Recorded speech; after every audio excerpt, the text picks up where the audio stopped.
Thank the distinguished gentleman, my great friend from the great state of Colorado, Representative Neguse, for yielding and for his leadership. Mr. Speaker, I rise today in strong opposition to this rule, another reckless effort by the Republican majority to stop this House from doing something to stop the reckless Trump tariffs.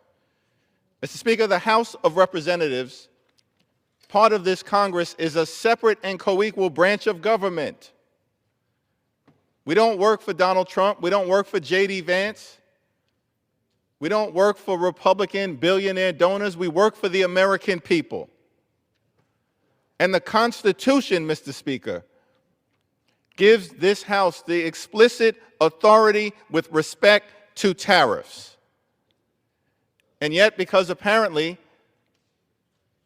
my Republican colleagues have been ordered by the current president not to allow an up or down vote on whether his tariffs are harmful to the American people, once again we find ourselves discussing a rule to limit the ability of this Congress to act on behalf of the American people. This is consistent with what we've seen from the Republican majority, Mr. Speaker, from the very beginning of this Congress, which unfortunately continues to act like nothing more than a reckless rubber stamp for Donald Trump's extreme agenda. An agenda that's not helping the American people, it is hurting the American people. Yes, we have a cost of living crisis in this country. I know the president doesn't want to talk about it. He thinks it's a Democratic hoax. No, the affordability crisis in this country is not a hoax. It is very real. Working class Americans, middle class Americans, and everyday Americans are suffering because of the failed Trump Republican economy. Donald Trump, his words, promised to lower the high cost of living on day one. More than a year later, in the United States of America, Mr. Speaker, costs haven't gone down, costs have gone up.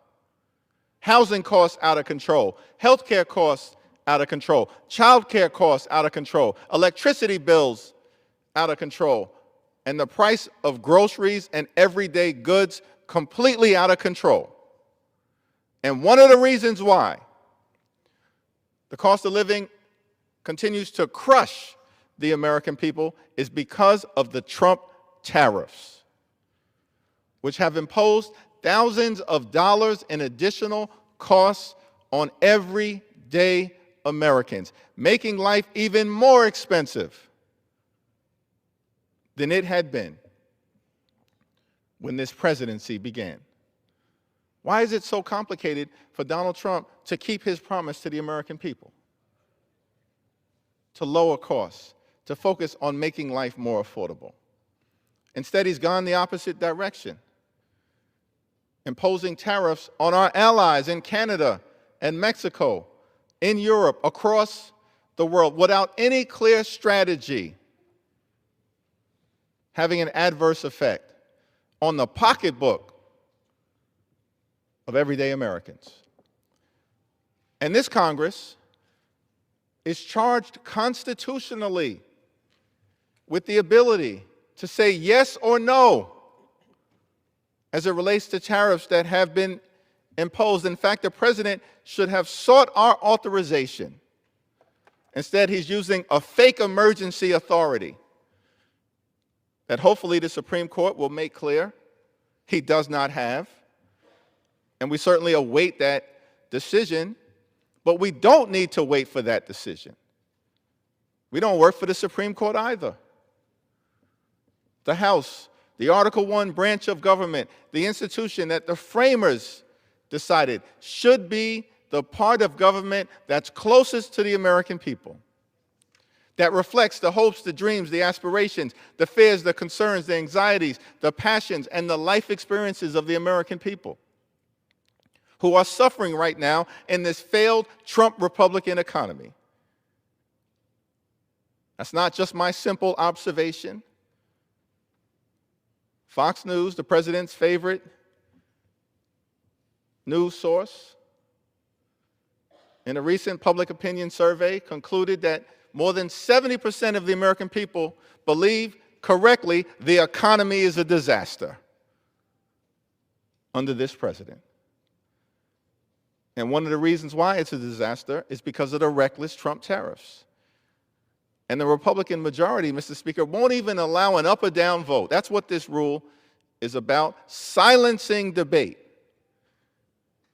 and the will of the people's representatives to do something meaningful to make life more affordable for the American people. And so I asked some of my colleagues on the other side of the aisle who know that this so-called mandate that Republicans apparently believe they had in the aftermath of the November 2024 elections, parenthetically, by the way, what mandate do you really think you have in this House when you have the narrowest majority that any party has had since 1930